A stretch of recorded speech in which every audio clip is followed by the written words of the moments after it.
be curious because not all data is created equal and not all data is measured in the same way, even when you're working with similar competitive platforms.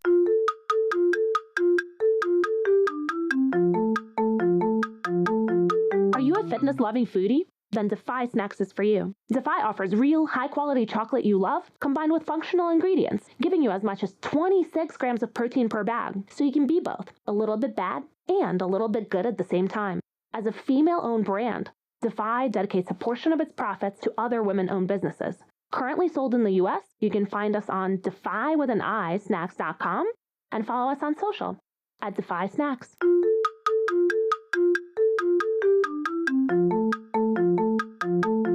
Hello and welcome to the Shiny New Object podcast. My name is Tom Ollerton. I'm the founder of Automated Creative, the creative effectiveness ad tech platform.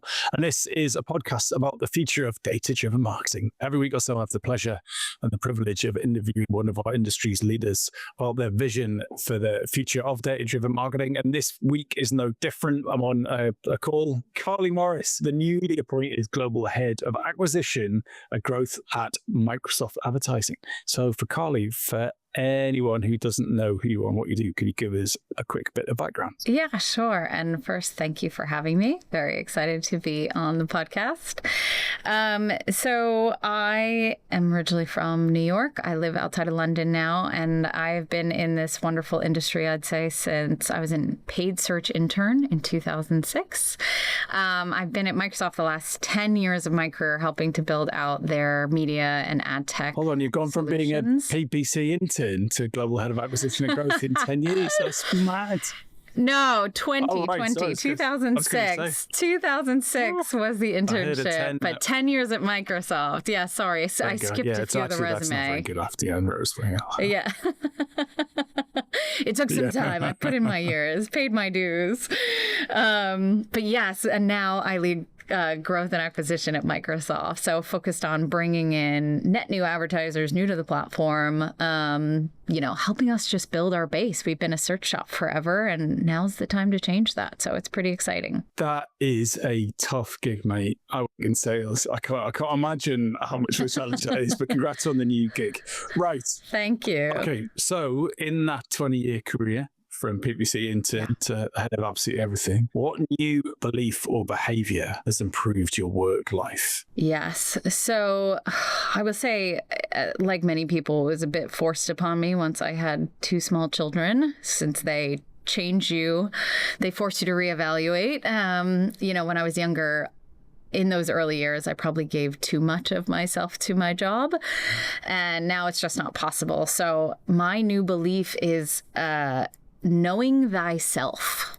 And I know that seems pretty simple, but it means when do you work best? When are you most creative, right? So many people I'm sure have read Eat the Frog First. Are you most patient in the morning? Are you most creative in the morning?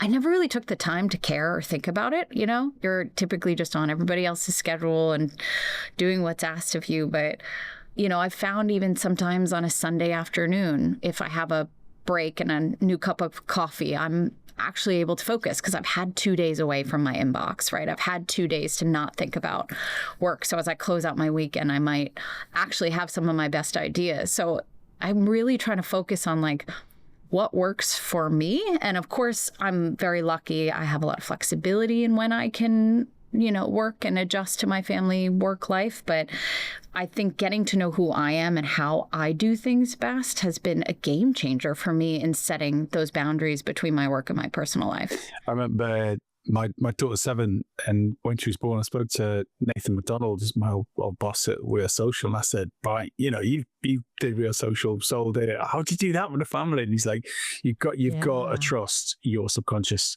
So take it all in, be a sponge, and then just assume that your brain's going to work out, by the time you have to make a decision or do a thing. Whereas when you don't have the kids thing, you're like, well, I'm going to work till 9 o'clock at night, or do you know what? I'll pop open my laptop on Saturday or whatever, and you can just sort of crunch through it. But I was like, all right, okay, well, I'm not completely thick, so I'll just let the the stuff that I can't control work on the problem. And it sounds like you have a similar approach. Totally. You just have to kind of know that it's not always going to happen. Sometimes I sit in a meeting, I'm not trying to be the most outspoken. I'm not trying to always have the most, creative point, because it might not come to me right then. I'm still taking it in. Like you said, you're still absorbing. You can always follow up. You can always bring a new idea to someone later on and have a great conversation about it. So it's putting less pressure on myself to always be at everything and have that, big idea or new thing to work on in every single meeting. It might come to me 2 weeks later, and that's okay. It's progress over perfection. I've been thinking a bit recently about, you're obviously motivated, you're obviously ambitious, you obviously have a strong work ethic, and but not everyone has. You can't assume that all of your competition are all totally on it and are amazing and they have amazing work-life balance and they go to the gym at 4 a.m. and they sleep. No, they're hungover and bored and don't like their people they work with and their whatever but actually it's bringing the best version of yourself whenever it happens. Sometimes people got a lot better than what everyone else is doing, I think. Absolutely. I hope. I have no data on that, but maybe that's what I'm telling myself to make myself feel better. So we're going to move on now to your best bit of data-driven marketing advice, right? Yes. So what is that? What do you find yourself sharing with folk on this topic? Yes, I was thinking a lot about that because I wanted to think of something different that no one else has said, but I've worked in performance marketing a very long time, and working at Microsoft, you can imagine we have so much data. The thing I'd tell people is be curious, because not all data is created equal and not all data is measured in the same way, even when you're working with similar competitive platforms. We talk about this a lot, and I think it's even more important with the emergence of AI and how we're processing data and LLMs, like two platforms that do very similar things. They even could be competing and out there in marketing saying they have the same value prop. They might be processing data differently. Their lag times might be different. Their match rates might be calculated in different ways. And I see this often where our customers and partners, they're looking at us and they're comparing us apples to apples, but it might not always be. So I always recommend folks ask, how is data processed? How does your algorithm learn, right? How is your AI learning? What is the period that you best recommend for it to learn? You can't always compare data across different platforms, different marketing types, different media in the same ways. But I think, it's tough. We're all super busy in this industry and everybody needs to just get their data presented to them and compare and who's got the best rates and who's got the best value and et cetera and so on. But I think if you really want to understand where your data is coming from, how it's processed, how it's measured, how it might differ, what's the, algorithm lead time, like all those things are actually really important to understanding if you're getting the best performance, not just reading a data as it's presented to you surface value. Good point.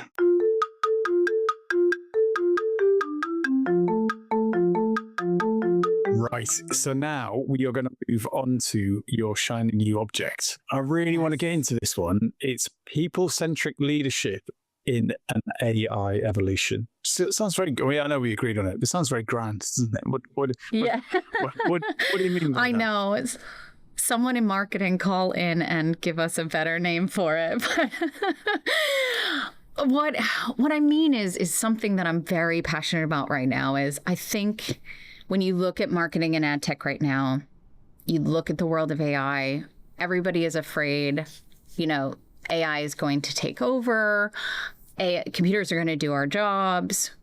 You look across the marketing ad tech industries, we're seeing lots of layoffs, lots of reorgs. It just feels like there's so much margin pressure. And what I often see happening in organizations is that they default to extrinsic motivators, right? They default to just looking at revenue. They default to pay and bonuses and revenue as goals. And all the stuff that we as leaders always believed in before, right? All the stuff around culture and intrinsic motivators and enablement and education and just general happiness seems to be the first thing to go, even though we all believe that, happy employees work harder, happy employees produce more. So I'm on a quest to ensure, and maybe it's not entirely new, but that in this emergence of AI and technology, people still stay at the center, because we are the ones that are bringing in those innovations and ideas and moving, the technology along. Yeah, because I guess the worst version of that is just AI search, isn't it? It's just like, where should I put my marketing quids? do me a pros and cons list with the data, and go back to your earlier point that you'd have Microsoft advertising versus whoever else, and they're like, all right, okay, there's the best ROI at the end. Cool, let's go and hire those people. But as you say, misses all the nuance, misses the context, and humans probably, I think you're saying it, are the people to deliver that crucial bit of data that goes alongside the numerical data, right? What signs are you seeing that the spreadsheet people are taking over and forgetting the soft stuff? Well, again, I think a lot of margin pressure and layoffs in our industry are a leading indicator. Again, when you look at it from the creative marketing side, everyone has become a lot more bottom funnel, right? We're all trying to please the CFO instead of the CMO, trying to ensure that the ROI is at peak and at the lowest cost. And sure, a computer could probably do that if that's all you care about. But, are you having those ideas that actually connect with humans, right? Like, is the work that you're doing, the marketing that you're driving, are you creating and connecting with humans? And that's only going to come from employees who have space to be creative, who have space to think, who feel stable in their environment of work, who don't feel, worried that a bot is going to take their job tomorrow, right? If you want to really build human connections in marketing and media and ad tech, you're going to still need those creative people to do so. And we're not seeing, I think, enough fostering of that culture anymore in this industry, in my opinion. I'm wondering if a natural yin to the yang of the high-speed, low-quality AI situation that we're in is stuff that comes back slowly. So that's a personal story. So my dad was visiting and my wife said, right, can you think of some ideas for food? So my brain just went, right, just messaged my dad, like, what does your wife eat, not eat, certain needs food wise? And then I'll just whack it into ChatGPT. Before I'd even done it, my wife was like, don't use ChatGPT. Because what she wanted was me to think about it, to care about it, to put some love into it. Because she was and is and deserved the same from me. So actually, she would rather had a slow answer than I was like, I can be efficient, man. I can do this in 1 minute and a half. Do you know what I mean? And so I'm wondering, like, it hasn't happened yet. But if someone comes back to me quickly, I'm going to be like, really? Like, was that you? Well, no, I don't mind. Yeah. Like, I don't mind. Was it an AI? But like, okay, well, we're going to really think about this. So we're going to come back to you in a month. Oh my God, this is going to be amazing. It's going to take a month. I don't know. It's like, is that like, because everyone wants their fast, new, cheap thing. So, and human nature is to swing back the other way. So what is the swinging back the other way? I think you're onto something. I'm actually just started reading a new book. I'm not very far, so don't ask me to go too much into it, but it's called How Big Things Get Done. Mm-hmm. I love leadership books. I'm such a nerd that way. But the very first chapter is titled Think Slow, Act Fast. And I think you're onto something because that's what we're potentially missing, right? That love, that care, that personalization that builds those true connections. Again, that comes from people, that comes from having time to think and space to think. If we just want fast responses, they're not always going to be the best ones, right? If we just want fast performance, it's not necessarily going to be as big or as creative as we thought it could be. It's not going to be bold. It's not going to be ambitious. It's going to be just data-driven. And don't get me wrong. Like I said, I've been in performance forever. I believe in data-driven marketing. We absolutely need it to evaluate. And AI is going to help us do so much more, but we've still got to create space for that slow thinking, that creativity. And again, that's got to come from fostering environments for people to do so.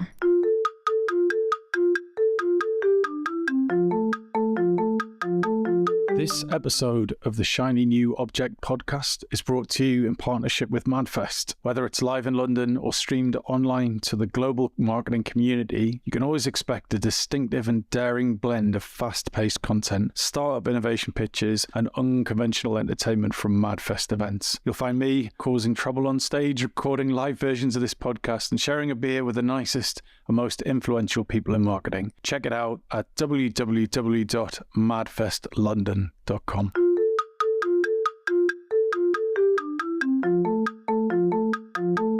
Yeah, Yeah, and I just finished, well, just about to publish a book called Using Creativity and Data in Marketing.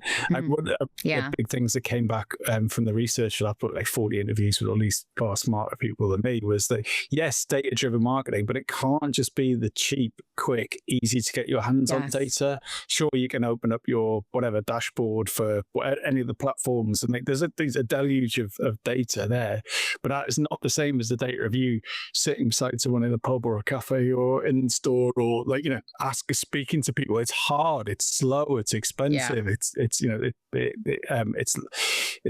You need far more of it in order for it to be robust, but you do need that, and slow that you don't get that stuff quickly, right? Yes, and to both your examples, right? It misses that human element. It misses that real life experience. I see this all the time. I see it in my own organization right now, where leadership just looks at a bunch of data and they think that they have the answer. But they missed out on the opportunity to go ask questions, of the people doing the work, to go ask questions of the people on the front line speaking to our customers. They miss that opportunity. They just look at data. They often miss something critical. And some of the best ideas that we've had, products we've created, have come from that real deep understanding of the person and those real life lived in experiences. You're not going to get that just looking at data. You have to understand the context. You have to understand the environment. So I absolutely agree with you. Like, that human element is so crucial, and I just don't want it to get overlooked. That's my fear. So someone's listening to this thinking, oh my God, I'll just put confessional. So what I'm doing, I record all of my calls openly on, I use Otter. And what I do is, especially if it's been an important or tricky session, I'll take that and I'll put it through a closed AI GPT thing, going, right, what did I do well? What did I do badly? And it's like, Tom, you did this, that was great. And then a great leader would have done it. And it's brilliant for me, because it just helps me see all these things that I couldn't see, and say, well, next time you speak to Carly, maybe don't talk over her the whole time, that kind of thing. and that's really helped me. But now you're talking about people-centric leadership. I'm like, oh God, am I putting too much trust? Am I stopping using that sensitive, empathetic muscle? Yeah. You know what? I think the data becomes a starting point. It becomes a way to fill in the gaps as you need to. But I had a similar situation. I was, having a rough summer, not sure where my career was going, kind of thing. And a friend sent me an AI prompt, and they were like, go to Copilot and say, treat me like a friend, be super honest, look at my emails, look at my chats, look at my interactions, and remind me why I'm a good leader. Someone sent me this, and I was like, cool, I need this today. I'm going in. And it gave me some great bullet points back. It made me feel all the warm and fuzzies. But as I was reading it, I was like, this is just looking at really recent data. It's not taking into account, context, or honestly, the majority of the last 10 years, or, it wasn't there for the conversations where I was people-centric, where I helped someone through a really tough day. And not that I, couldn't remind myself of those things, but it just made me think these are helpful points, but if I really wanted someone to get to know me and what I'm good at and what makes me a good leader, this doesn't do it. This doesn't show the human side, the people side. This doesn't show the communication that I do. It's missing something. And it actually made me think of myself and believe in myself again. So it was a good starting point, but it's not going to have that context. It's not going to know, unless you continue to prompt it, right? I probably could have re-engaged it, but there's just stuff that's missing. So yes, trust the data. Yes, use the technology. But again, when I think about leadership too, it's also making sure that you're trusting in people. So it's not even just about yourself, right? The data is telling you one thing, but are you also taking the time to bring it to your teams and say, hey, this is what the data is telling me. What do you think? What was your experience? What context is the data missing? Was there a nuance in the data? Was there a nuance in the customer? Was there a nuance in the brief? That's the element when it comes to people-centric leadership. It's not ignoring the data, but it's making sure that the data, the data might not tell the whole story, and making sure that you're speaking to people who really care and trusting their care that they're going to give you the rest of the story. Yeah, all of the AIs are trained on things within a box. generally speaking, Yes. a square or a rectangle or an email or a video or something. But it's like it can't possibly process what it felt like to walk into a room with the same person over 3 years, changing body language, tone of voice, all that soft stuff that we don't try. I was actually always thinking, Dave, I was going to do another business. I think there's so much wasted data from these calls, because you get your little Copilot transcript or Riverside or whatever it is, but right, we shared a ton of emotions. Well, not something that emotional, but you know what I mean. They've seen a rave, this week, rage, just smiling when a video smiles, laughs, and all that just goes up in smoke, isn't it? And no one's using that data. Going to do it. If only I didn't co-run automated creative, I'd go and do that. But there you go, Carly. I could talk to you about this all day. You've really reawakened my passion for this. One of my business partners, Rhoda Sell, did a lovely post on LinkedIn the other day because we were talking about. She said something along the lines of like, really proud of our work. McDonald's, Bose, Mars, all these kind of people. But she's as proud, if not more proud, of how we work. And that's like finishing it through on a Friday, no meeting Fridays, family first, all of this people-centric stuff. And to be honest, it's mostly come from her. And that's a big part of Automate Crave. Like, this is that people-centric understanding. But then I'm also obsessed with messing around with AI as well. So hopefully it sits somewhere in the middle. It's a balance, right? It's just a gentle reminder for all of us, that have become so succumb to margin pressure, who have grown into leadership positions over our career. Like, think about the time when you did your best work. How did you feel? How did you feel walking into your office every day? How did you feel walking into meetings? Did you feel welcome? Did you feel encouraged to speak up and come up with new ideas? Like, there's something that got a lot of us to the positions that we're in, and usually it was somebody creating space for us. So, I think human-centric leadership, whatever better marketing terms someone comes up for this, it's just those gentle reminders that it's not all about the data, it's not all about the technology, it's not all about the dollar signs. Like, our people are what make that, and you'll still see the same results. And I've seen that myself. When I'm the only one focusing on culture, I'm still going to see those same results. I might even see better results than those that are not, because their teams are just not as stable, not as encouraged, not working in as much of a safe space as maybe the folks on my team are. And I value that over everything.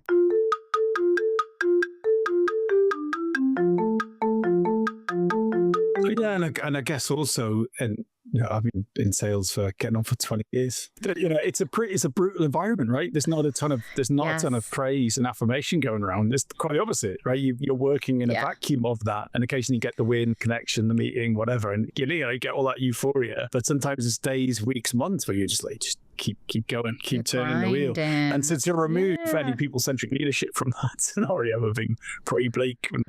I mean, I couldn't imagine being motivated in that. And don't get me wrong, there are lots of places still getting it very, very right. It's not everywhere, but I think, again, you just see this shift in focus. You see this shift in vibes right now. I even had a leader say, like, "Oh, tides are turning, in the ad industry." And I'm like, do they have to though? Like, can we hang on? Like, can we keep a hold on culture? Can we bring back the bullpen bells that people ding? And, there's a way to still focus on wins, but make it fun again. And I see, again, places still doing it right. And I hope a lot of us that, work in those environments can continue to encourage it, or, others find their groove again. Yeah, it's like, Mark Zuckerberg's announcement, but by the end of next year, he's going to automate all of advertising and it's not going to exist anymore. And I thought, it's difficult when a big platform says something like that. But fundamentally, he's right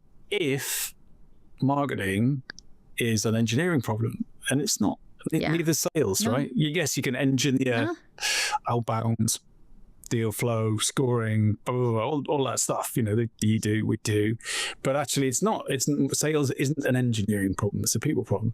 So remove people, see how many sales you get. And that's exactly it. And I feel like I'm belaboring it at this point, but I've seen those quotes out there, right? Of like, AI is not going to take your jobs. The good people will survive, or the hardest working will survive, or whatever. And I'm like, okay, but are we still enabling people to be hardworking? Are we still enabling them to be successful and achieve things? Have we cut all training budgets? Like, see that a lot. Like, like the company social is downstairs by the coffee machine. Bring a sandwich. Yeah. But yes, like we need to still create environments to enable that success. And sure, at the end of the day, not everyone might survive, but did we help at all? Did we, or did we just rely on the technology? And I hope that's a question leaders are asking themselves. Like, okay, yes, maybe this is the outcome, but what did we do to enable that success along the way? And hopefully they're still focused on those internal centric tools and cultural motivators that get everybody a chance to get there. Well, Carly, look, we've overrun, and that's because it's been good. If automated creative gets gobbled up by Mark Zuckerberg, I'm going to come and call you and beg you for a job, because I think work for you. Please work do. For you, great. Right. If someone wants to get in touch with you, where's the best place to do that? And what makes a message that you will actually respond to? Yes. So LinkedIn is a great place too. I'm actually /Carly Maverick. That is my maiden name. Why did you change that? You're thinking, why did you change it? I know. I'm so sorry. I wanted my kids to have the same last name. That's really the only reason. And I'll stay on theme for this one. I think if you're reaching out, and please do, let me know that I'm not on some automated marketing outreach list, because I get a lot of those. If you saw something you were interested in, if you went to my university, if you listened to the podcast, like mention it, like mention a reason you're reaching out that's real, that's authentic, that's unique, that's personal, and you'll get a response. Yeah, gosh, I have strong feelings about that. Carly, I've got to go. I would love to carry on talking. Yes. Thank you so much. Same. Thank you so much, Tom. Appreciate it.